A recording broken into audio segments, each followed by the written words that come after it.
అది చాలా ఆనందకరమైన విషయం అండి. అది ఇప్పుడు తణుకు నుంచి భీమవరం వెళ్ళాలంటే ఊరికన్నా అన్ని ఉత్తురు మాటలు అవినీతి అయినా ఏదైనా చేయాలి కదా, ఎవరైనా చేయాలి.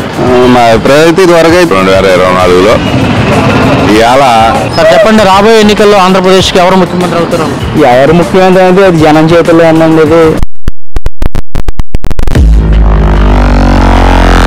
వచ్చే అసెంబ్లీ ఎన్నికల్లో ఆంధ్రప్రదేశ్లో ఎవరు ముఖ్యమంత్రి అయితే బాగుంటుంది? 100% జగనే వస్తారండి. ఎందుకంటే ఆయన ఇచ్చిన హామీలు కానీ పథకాలు కానీ అందరికీ అందుతున్నాయి, అన్ని విధాలుగా అందుతున్నాయి. 98% అన్ని అమలు చేశారు. ఇదివరకు గత ప్రభుత్వంలో దళారీ వ్యవస్థ ఉండేది, ఆ వ్యవస్థ లేదు. నేరుగా ప్రజల అకౌంట్లోకి అమౌంట్ వెళ్తుంది. అది చాలా ఆనందకరమైన విషయం అండి. అది 100% జగనే వస్తారు. 170కి 170 స్థానాలు గెలుచుకునే అవకాశం ఉందండి 100%. జగన్మోహన్ రెడ్డి ప్రభుత్వం వచ్చిన తర్వాత ఇసుక రేట్లు పెరిగిపోయినాయి, నిత్యావసర ధరలు పెరిగిపోయినాయి, మద్యం రేట్లు పెంచారు, కరెంటు ఛార్జీలు పెంచారు అని చెప్పేసి బయట అనుకుంటున్నారు. ఇసుక రేట్లు అంటే ఇప్పుడు ఉంటాయండి, అవి పెరుగుతూ ఉంటాయి. మన జీతాలు బట్టి అవి కూడా పెరుగుతూ ఉంటాయండి. మద్యం అంటారా, మద్యం పెంచితే జనాలు తాగడం తక్కువ అవుతారు, మద్యం సేవించడం తగ్గుద్ది. కల్తీ మద్యం తాగి ఎక్కడా చనిపోలేదండి. మద్యం అప్పుడు ప్రభుత్వంలో కూడా అదే బ్రాండ్లు వచ్చినాయి, ఇప్పుడు ప్రభుత్వంలో కూడా అదే బ్రాండ్లు వచ్చినాయి. మద్యం కల్తీ మద్యం తాగి చనిపోవడం అన్నది ఎక్కడా జరగలేదండి. అది మళ్ళీ నెక్స్ట్ జగన్మోహన్ రెడ్డి వస్తారు. చెప్పండి, రాబోయే 2024 సంవత్సరంలో ఆంధ్రప్రదేశ్లో జరిగే అసెంబ్లీ ఎన్నికల్లో ఎవరు ముఖ్యమంత్రి అయితే బాగుంటుంది? ప్రజెంట్ 4.5 సంవత్సరాల్లో వైఎస్ జగన్ గారు చేసిన ఉపకారాలు ఏమీ లేవండి. అమ్మ ఒడని, ఆ ఒడని, ఈ ఒడని మొత్తం అన్ని ప్రజలకు ఉపయోగపడే ఈ సంక్షేమ కార్యక్రమాల్లో అత్యవసర యువకులకు సంబంధించిన దాంట్లో ఏమీ లేదు. అమ్మ ఒడి వేస్తున్నాము, బటన్ నొక్కుతున్నాము, రోడ్డు అధ్యయనంలో ఈ రోజుని బండి ట్యాక్సీలు కట్టిస్తున్నారు. రోడ్డు మీద వెళ్ళడానికి కూడా అధ్వానమైన పరిస్థితులు ఉన్నాయి.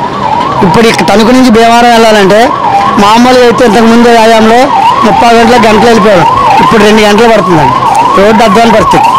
ఏది గవర్నమెంట్ వల్ల ఏం ఉపయోగం ఏమీ లేదండి. అమ్మఒళ్ళు ఏదో ఉచిత వసతి ఇల్లులు, ఉచిత వసతులు అవి అని అంటున్నారు, కానీ ప్రజలకైతే ఉపయోగపడలేదు. అందరికీ డబ్బున్న వాళ్ళకే ఉపయోగపడుతున్నాయి. నెక్స్ట్ ఏదైనా టీడీపీ మళ్ళీ రావాలండి. నేను టీడీపీ అభిమాని కాదు, పార్టీ పరంగా చెప్తున్నాను. ఏ పార్టీకైనా ఉన్న ఈ 4.5 సంవత్సరాల్లో గవర్నమెంట్ ఏం పొడిచేసింది ఏం లేదు.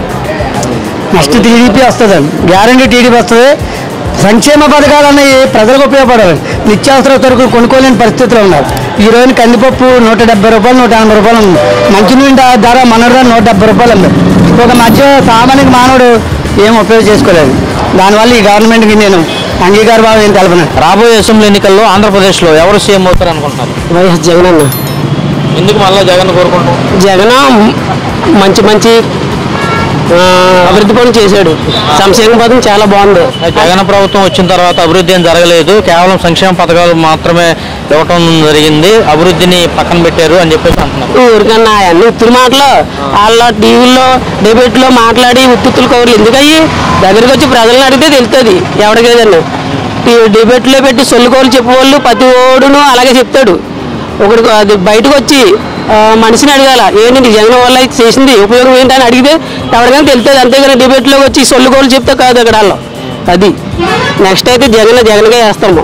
వచ్చే ఎలక్షన్స్లో ఎవరు ముఖ్యమంత్రి అయితే బాగుంటుంది? పవన్ కళ్యాణ్ అండి బాగుంది. పవన్ కళ్యాణ్ అయితే ఏ విధంగా ఆయన అభివృద్ధి చేస్తారనుకుంటున్నాం? ఏదో రకంగా అభివృద్ధి చేయాలి కదండి. మరి ఏదో రకంగా అవినీతి అయినా ఏదైనా చేయాలి కదా, ఎవరైనా చేయాలి. చేయకుండా ఎవరు ఉండదు కదా. అంటే ఇప్పుడు జగన్ చేస్తున్న అభివృద్ధి ఏం బాగాలేదా? అసలు వచ్చే అసెంబ్లీ ఎన్నికల్లో ఆంధ్రప్రదేశ్కి ఎవరు ముఖ్యమంత్రి అయితే బాగుంటుంది? మా అభిప్రాయం త్వరగా అయితే వైఎస్ఆర్ చేసామండి. ఇప్పుడైతే మరి కొద్దిగా ఇబ్బందులుగా ఉన్నాయి కదా, చూద్దాం జరిగినప్పుడు. ప్రస్తుత పరిపాలన మీద మీ అభిప్రాయం? పరిపాలన అంటే కొన్ని బాగానే ఉన్నాయి, ఆడతో డబ్బులు అయితే అయ్యి బాగున్నాయి అంతే. ఉండలే బాగానే ఉంది, కానీ ప్రస్తుతానికి అభివృద్ధి కొంచెం లేదు. వచ్చేయాల్సిన మార్పు కోరుకుంటున్నారు అనుకుంటున్నాం. మరి జగన్మోహన్ రెడ్డి గారు సీఎం అవుతారు. అభివృద్ధి కార్యక్రమంలో దూసుకెళ్తున్న జగన్మోహన్ రెడ్డి గారు పేదవాడికి కులం లేదు, మతం లేదు, పార్టీ లేదు, అందరికీ కూడా ప్రతి ఒక్కడికి పేదవాడు అన్నవాడికి అందరికీ సమన్వయం జరుగుతుంది. అక్కడ అందరికీ కూడా నెంబర్ 1గా సీఎంగా మళ్ళీ 2024లో సీఎం ఆయన అవుతారు. మంచి మెజార్టీ వస్తుంది. సార్ చెప్పండి, రాబోయే ఎన్నికల్లో ఆంధ్రప్రదేశ్కి ఎవరు ముఖ్యమంత్రి అవుతారు? నారా చంద్రబాబు నాయుడు గారు. ఎందుకని నారా చంద్రబాబు నాయుడు గారు?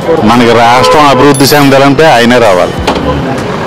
అంటే జగన్మోహన్ రెడ్డి వచ్చిన తర్వాత అనేక అభివృద్ధి చేశారు, సంక్షేమ పథకాలు ఇచ్చారు. ఏమీ లేదు.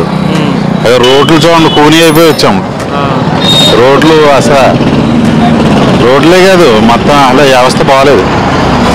రియల్ ఎస్టేట్ పడిపోయింది, భూమి రేటు తగ్గిపోయినాయి, రైతులకు బాగాలేదు, రైతుల పరిస్థితి బాగాలేదు. చంద్రబాబు నాయుడు గారు వస్తే ఏ విధమైనటువంటి అభివృద్ధి జరుగుతుంది అనుకో? అభివృద్ధి అన్ని ఇండస్ట్రీస్ వస్తాయి ఆయన ఉంటేనే ఇండస్ట్రీస్ వస్తాయి, ఐటీ కంపెనీలు వస్తాయి.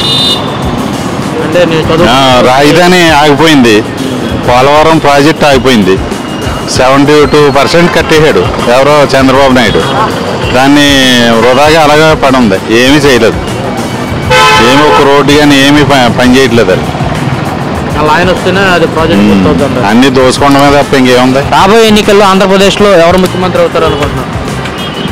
ఎవరు ముఖ్యమంత్రి అంటే జనం చేతుల్లో ఉన్నది. ఎవరు వచ్చినా సరే జనానికి వేస్తాం, మంచి చేసేది ఎవరైనా సరే వాళ్ళు వీరని ఏమీ లేదు. అలాగని ఎవరు విరోధం కాదు, ఎవరు ఇది కాదు. జనం మంచి చేసేవారు ముఖ్యమంత్రి, అభివృద్ధి చేసేవాళ్ళు.